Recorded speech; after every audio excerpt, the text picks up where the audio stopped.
Hey, City of Kenton, it's Michelle Labus, and I saw on the Kenton page that they have a new parking ordinance, and there's a whole bunch of comments, and I just want to share some research that I found. So if you go out to American Legal Publishing, you can get the ordinances, and they only publish them like, I don't know, once or twice a year, so it's not all the time.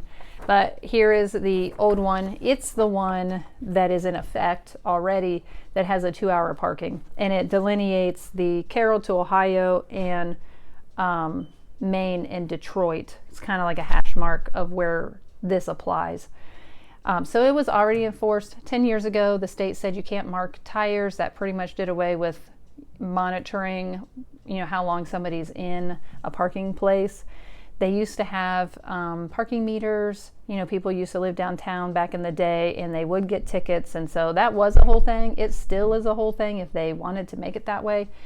I don't see where they're putting in place any mechanisms to actually enforce it at this time.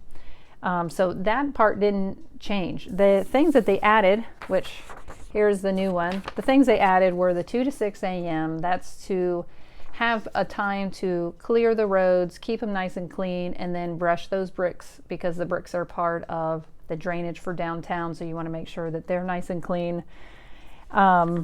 They also, and this is what created the emergency, is the large vehicles over 25 feet long, 7 feet high. They give a whole list of what kind of vehicles it is, and they're not allowed to park in those downtown streets.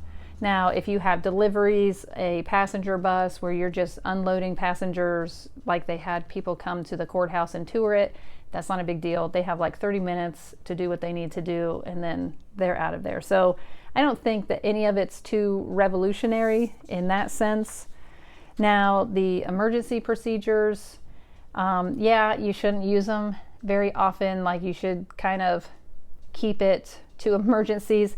It says, shall be an emergency measure for the immediate and best protection of the public peace, health, safety, and welfare. So that's what you can use it for. This particular emergency is for the nuisance and safety purposes of having large vehicles on those downtown streets. So that's kind of the history of it, kind of the background of it. Nothing new, and like I said, nothing that I see developing into monitoring the 2-hour parking downtown. Hope it helps. Talk to you later.